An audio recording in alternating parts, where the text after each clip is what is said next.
Here's the thing about retirement moves.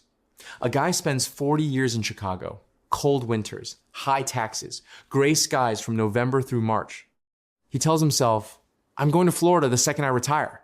Sun every day, no state income tax, golf on Wednesday mornings. He runs the numbers on a spreadsheet, pulls up Zillow, reads 3 articles titled Best Cities to Retire in 2026, books a weekend trip, feels good about the house he saw, signs a lease.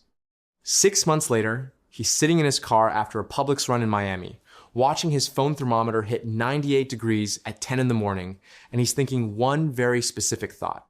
What have I done? Or take Phoenix. A couple from Seattle moves there because the desert is supposed to be good for arthritis.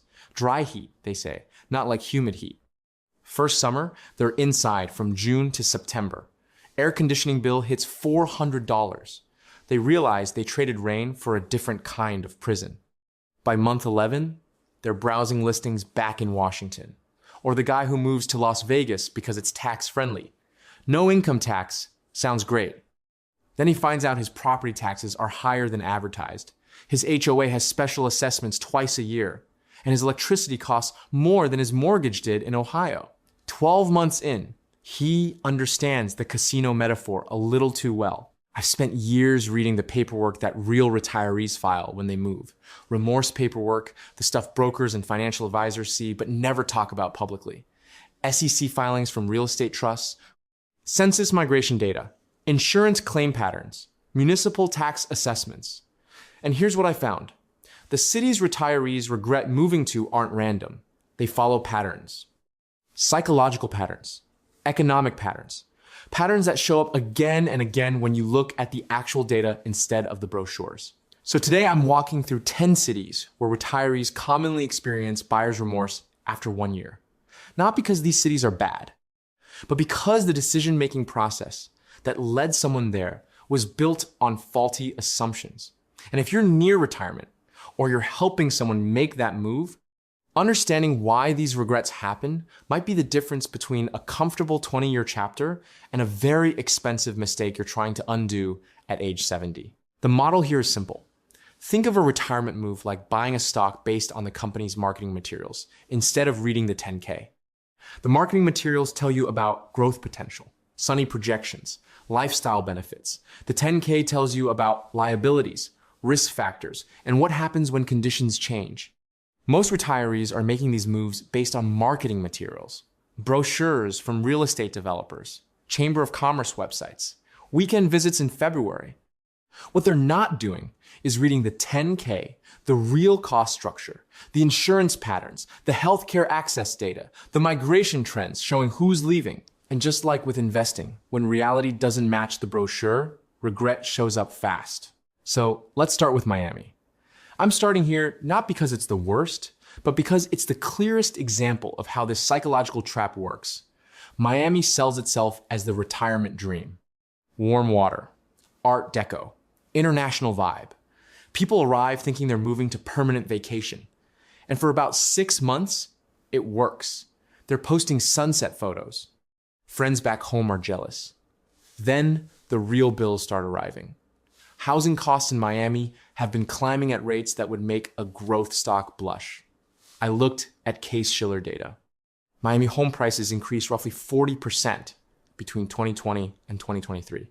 Rents followed the same trajectory. Retirees who moved there thinking they'd locked in costs find out the costs don't lock. They escalate fast. Then insurance enters the picture. Here's what the brochure doesn't tell you. Florida homeowners insurance has become a legitimate financial crisis. Not exaggeration. Multiple insurers have pulled out of the state entirely. The ones that remain are raising premiums by double digits annually. I've seen reports of retirees whose insurance went from $3,000 a year to $7,000 in under 24 months. That's a $4,000 annual increase that wasn't in the retirement budget. And it's not optional. You can't just not have hurricane insurance in Miami. The risk is real. The payoff isn't. Now you're asking yourself, okay, but what about property taxes? Florida loves to advertise no state income tax. True. But property taxes in Miami-Dade County average about 1.02% of assessed value.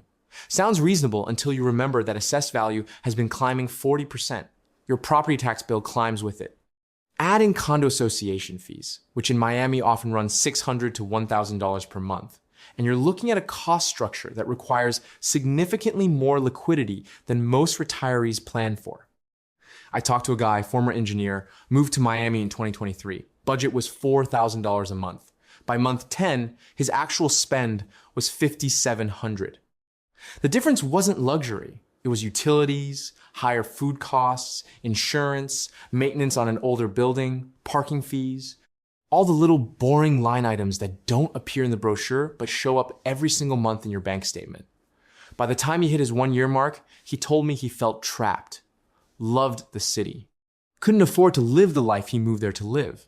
That's the psychology of regret. It's not that Miami is bad. It's that the Miami you can afford isn't the Miami you thought you were buying. Second city, Phoenix. Phoenix sells itself differently than Miami. It's not glamorous. It's practical, clean, organized, newer housing stock, reasonable prices compared to California. Dry heat is supposed to be easier on joints than humidity. Sounds like the smart, grown-up choice. And then summer shows up. Here's what happens psychologically. People visit Phoenix in February. 75 degrees, blue skies, perfect. They think this is what I want year-round. But Phoenix doesn't do year-round 75. Phoenix does 110 for 100 days straight. June through September becomes a test of endurance. You plan your day around the sun. Morning walks before 7. Errands planned like military logistics. By July, you're inside from 10 in the morning until 7 at night. That's 9 hours a day where going outside feels genuinely dangerous. I've read healthcare data showing heat-related ER visits in Maricopa County spike dramatically among the 65-plus demographic every summer. The dry heat that was supposed to be manageable becomes the thing that structures your entire existence. But it's not just heat. Phoenix has quietly become expensive. Median home prices in Scottsdale, where a lot of retirees target, crossed $500,000 in 2024. That's not California expensive, but it's no longer the affordable desert oasis people imagine. And utilities are punishing. I pulled data from Arizona Public Service, the main utility provider. Average summer electric bills in the Phoenix metro area for a 2,000 square foot home run, about $250 to $350 per month. That's $3,000 to $4,000 per year just to keep your house at 78 degrees. Add in the fact that Arizona has long-term water sustainability concerns, infrastructure that's straining under population growth, and traffic that's starting to feel like Los Angeles, and the practical choice starts feeling less practical. By month 8, many retirees realize they've traded one set of problems for another set of problems that cost more money. The regret isn't dramatic. It's cumulative. One more hot day, one more expensive bill, one more moment of realizing you're spending your retirement hiding from the environment you moved to. Third city, Las Vegas. After Phoenix, Las Vegas starts to look appealing. Still has sun, but it's not quite as punishing. Entertainment everywhere. No state income tax. Feels like a smart pivot. Here's where the 10K would help. Las Vegas has been discovered by institutional investors. Blackstone, Invitation Homes, all the big private equity real estate players have been buying up single-family homes in Las Vegas and converting them to rentals. That drives purchase prices up and rental availability down. What looks affordable when you're browsing Zillow turns out to be competitive when you're actually trying to close. I've seen data showing the median home price in Las Vegas jumped from about $270,000 in 2019 to over $400,000 by 2023. That's a 48% increase in 4 years. For retirees on fixed incomes, that kind of price appreciation turns what looked like an affordable city into a stretch. Then the hidden costs emerge. Utilities in Las Vegas run about 9% above the national average. HOA fees in the retirement communities people target often hit $300 to $500 per month. Sales tax is 8.38%, among the highest in the country. Every purchase, every meal, every repair gets that extra bite. And here's the kicker. Nevada has been losing seniors. Migration data from 2024 shows about 19,000 people aged 65 and over left Nevada, up from 16,000 the prior year. That's not a random fluctuation. That's a pattern. People are trying Las Vegas, running the numbers after a year, and deciding it doesn't pencil out. The tax benefits get eaten by the cost structure. The entertainment gets old. The heat is still a factor. And the culture of the city, which is designed around consumption and stimulation, starts to feel exhausting when you're 70 and just want to have coffee in peace. Fourth city, Dallas. After Las Vegas, Dallas feels like it should be calmer, real city, real economy, no gimmicks, just neighborhoods and stability. But Dallas has a different problem. It's a city built for productivity, not leisure. Everything is far apart. Errands require driving. Doctor appointments require planning. The city assumes you're economically active and mobile. When you're retired and on a fixed income, that assumption breaks down. You spend more time in traffic managing life's logistics than you do actually enjoying retirement. I looked at commute data. Even though retirees aren't commuting to work, they're still dealing with the same congested infrastructure everyone else deals with. Getting to a decent grocery store can take 25 minutes. Specialists for healthcare are spread across different suburbs. The simplicity you move for turns into coordination overhead. And then property taxes hit. Texas loves to tout no state income tax. True. But property taxes in Dallas County average about 2.16% of assessed value. That's more than double the national average. I ran the numbers on a modest $300,000 home. 2.16% means $6,480 per year in property taxes alone. That's $540 per month before you pay for anything else. Insurance, utilities, maintenance, groceries, all come on top of that. For a retiree pulling $70,000 a year from a 401k and Social Security, that tax bill represents nearly 10% of gross income every year, forever. And assessed values keep climbing, which means that bill keeps climbing. Healthcare adds another layer. Even with Medicare, out-of-pocket costs in Texas are higher than many retirees expect. Prescription drug costs, co-pays for specialists, supplemental insurance premiums, it all stacks. By month 9, a lot of retirees realize Dallas isn't hostile to retirement. It's just indifferent to it. The city works if you have income flowing in. If you're drawing down savings, the math gets uncomfortable fast. Let me tell you a story. Not mine, but it illustrates the pattern. Couple from Michigan, both 67, moved to Dallas in 2024. Combined income, $82,000 annually between Social Security and retirement distributions. Budget was $6,000 per month. They bought a small house in Plano for $320,000. Property taxes, $6,900 per year. Insurance, $2,200. Utilities averaged $280 per month in summer due to air conditioning. HOA fees, $180 per month. Healthcare premiums and out-of-pocket, about $700 per month combined. That's already $4,800 per month before food, gas, maintenance, or any discretionary spending. They had $1,200 of buffer. Sounds okay until the AC unit died. $8,000 replacement. Had to pull from savings. Then property taxes went up 5% the next year due to reassessment. That added another $345 annually, or about $29 per month.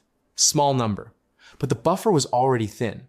By month 14, they told their financial advisor they were considering moving back to Michigan. The cold was easier to manage than the financial stress. That's the Dallas trap. It looks stable on paper, but stable at high cost is just expensive. This is where it gets really interesting. Because the next city isn't obviously expensive. It's New Orleans. New Orleans sells soul, culture, music, food. Life lived slowly. For retirees coming from Dallas or Phoenix, it feels like the antidote. Less hustle, more human scale.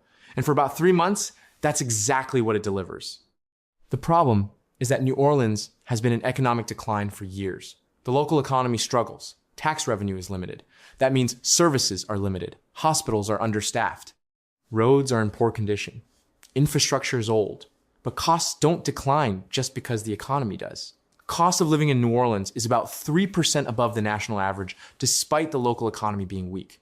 That's a terrible combination. You're paying more than average for below average services. Healthcare becomes a real issue fast. Access to specialists is limited. Many retirees find themselves driving to Baton Rouge or Houston for certain procedures. The hospitals that exist are often overcrowded.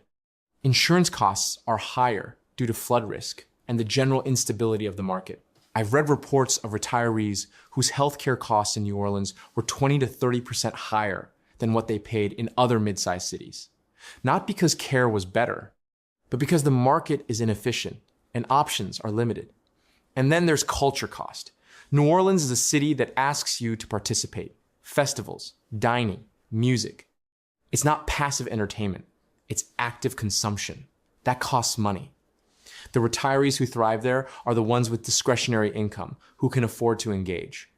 The ones on tight budgets find themselves watching the city from the outside. That's psychologically brutal. You move to New Orleans for the culture, but the culture requires a budget you don't have. By the end of year one, a lot of retirees realize they love visiting New Orleans. Living there is different. Loving something you can't afford is its own kind of regret. Now we're getting into the expensive coastal cities. Los Angeles.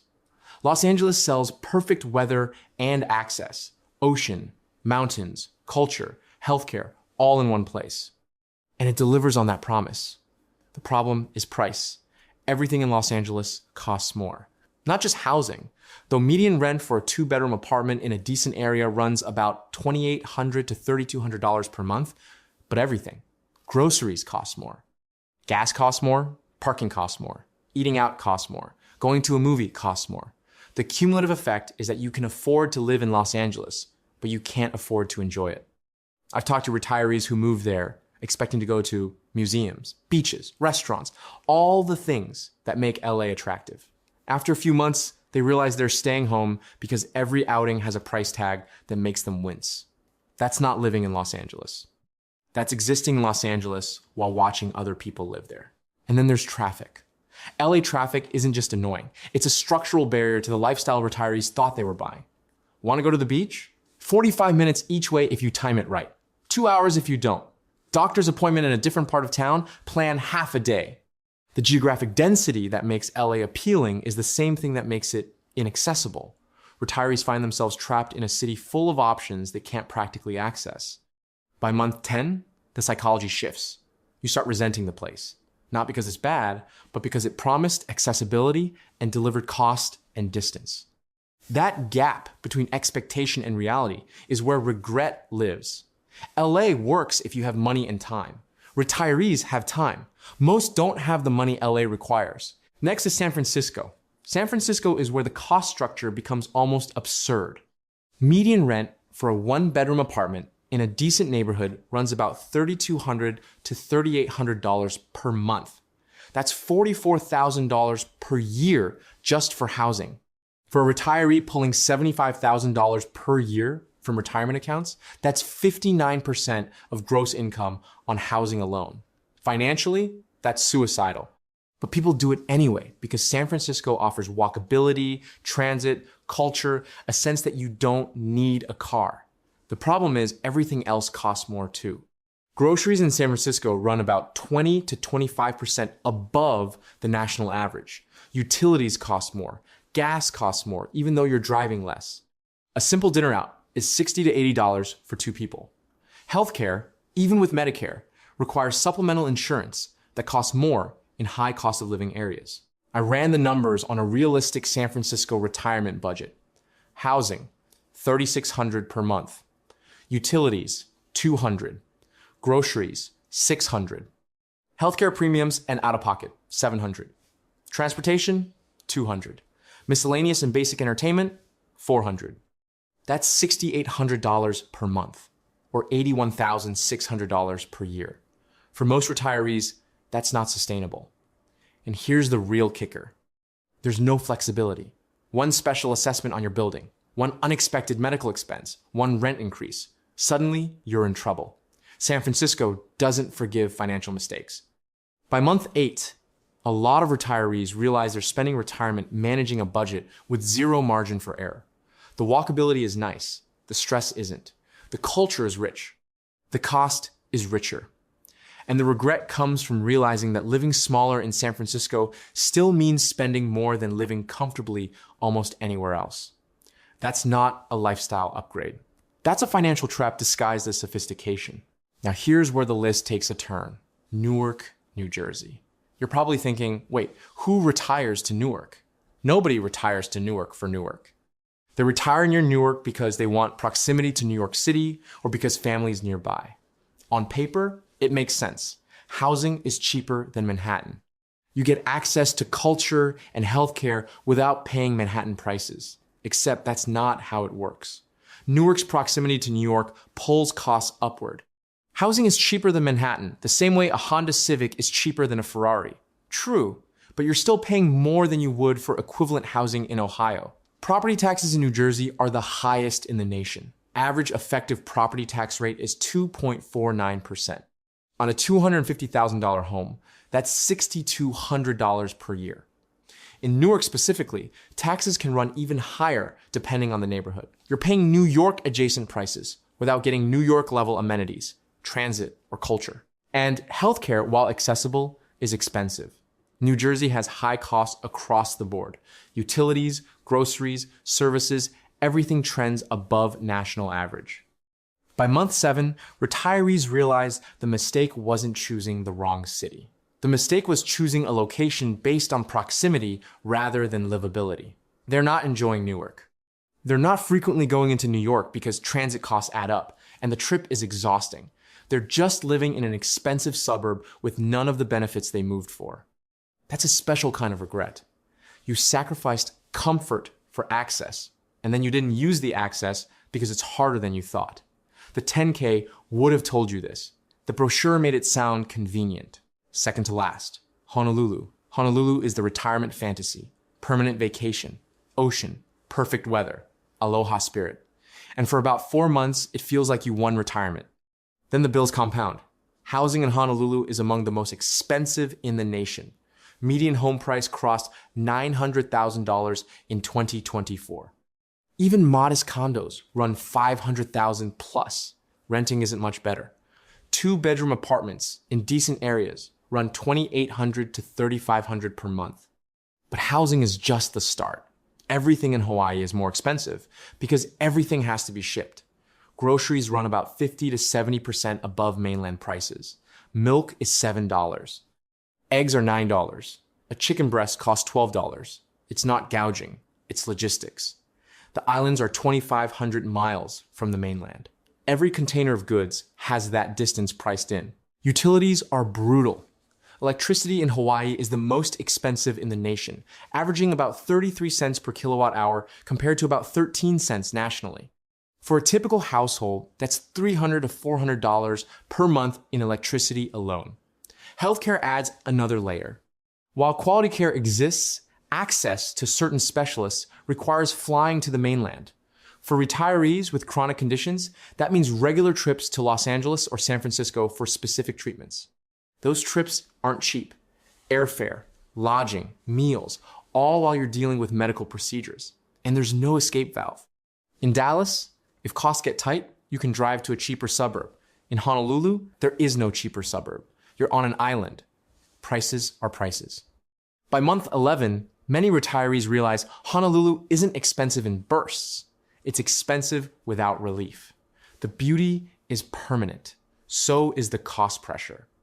And for retirees on fixed incomes, that lack of financial flexibility turns paradise into a very expensive cage. I've seen migration data showing Hawaii loses more retirees than it gains. People try it, people leave. The ones who stay either have significant wealth or they're financially stressed. There's not much middle ground.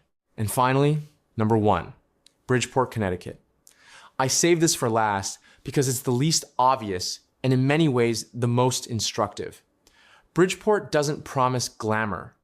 It promises stability, Northeast charm without Manhattan prices, proximity to family in the tri-state area, 4 seasons, real towns. It's the retirement move people make when they think they're being smart and conservative. That's what makes the regret cut deeper. Bridgeport has one of the worst affordability profiles for retirees in the country. Median home price is about $360,000. Property taxes in Connecticut are crushing. Average effective rate is 2.14%. On a $360,000 home, that's $7,704 per year, or $642 per month. Before anything else, Connecticut also has high income taxes, which affects retirement account distributions. Income over $75,000 is taxed at 6.99%. For a couple pulling $80,000 from retirement accounts, that's about $3,600 per year in state income tax. Add property tax, and you're paying over $11,000 per year just in state and local taxes. That's before federal, before insurance, before utilities, before you've bought food or gas. Cost of living in Bridgeport is about 23% above the national average. Utilities are expensive due to cold winters. Heating costs run $200 to $300 per month from November through March. Healthcare costs are above average. Even basic services cost more because this is the high-cost Northeast corridor. What's brutal about Bridgeport is that it doesn't feel expensive at first. You're not paying for beach views or desert sunsets. You're just paying a lot for normal life. And that's psychologically exhausting. By month 10, retirees realize retirement has turned into full-time budgeting. There's no room to breathe. Every decision is a financial calculation. That's not retirement. That's austerity with cold weather. And the regret comes from realizing you made the safe choice, the responsible choice, and it's still squeezing you financially. The lesson Bridgeport teaches is that cheap-looking places can be expensive traps.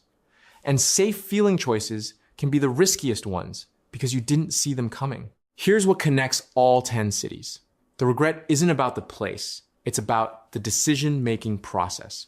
Every one of these moves was made by someone who looked at marketing materials instead of cost structures, who visited in the best season instead of the worst, who ran a best-case budget instead of a stress-tested one, who optimized for one variable, weather or taxes or proximity, without considering the whole system. I've spent 10 years around accountants and fiscal lawyers who structure wealth for a living. The thing they all say is that personal finance isn't about finding perfect opportunities. It's about avoiding expensive mistakes. And retirement moves are where expensive mistakes happen most often because people treat them like lifestyle decisions instead of financial decisions. You're making a choice that will impact your cash flow for the next 20 to 30 years. That's not a lifestyle choice. That's a capital allocation decision. And most people are making it with less rigor than they'd use to buy a car. What 99% of people do is usually what not to do. They move to the city everyone else is moving to. They follow the trend. They trust the brochure. They visit in February and think it represents the whole year. They budget based on current costs and assume costs will stay flat. They don't model healthcare expenses increasing as they age. They don't account for insurance premium inflation. They don't stress test for one big unexpected expense. And then 12 months in, they're stuck. Because moving again at age 70 costs money, energy, and social capital they don't want to spend. So they stay in a place they regret, quietly bleeding savings, telling themselves it's fine while running the math in their head and knowing it isn't. 3 things you need to do if you're considering a retirement move. First, visit during the worst season, not the best. If you're thinking about Phoenix, go in July. If you're thinking about Connecticut, go in February. You need to know what the bad version feels like because you're going to live through it every year. Second, build your budget with a 25% expense buffer, not 5%, 25%, because costs will be higher than you think. Insurance will go up. Property taxes will go up. Utilities will surprise you. Healthcare will cost more as you age. If your budget only works with a 5% margin, it doesn't work. Third, look at migration data, not marketing data. Find out who's leaving the city you're considering and why. If seniors are leaving a place, that's signal. They're the ones who've lived your future. They know what you don't know yet. Census data is public. Use it. Retirement moves fail because people optimize for fantasy instead of sustainability. The cities that look best in brochures are often the ones that punish you financially. The moves that feel safe are often the ones that trap you. And the decisions that everyone else is making are usually the ones you should avoid. Read the 10K, not the brochure. Model the worst case, not the best. And remember that in retirement, boring and sustainable beats exciting and expensive every single time.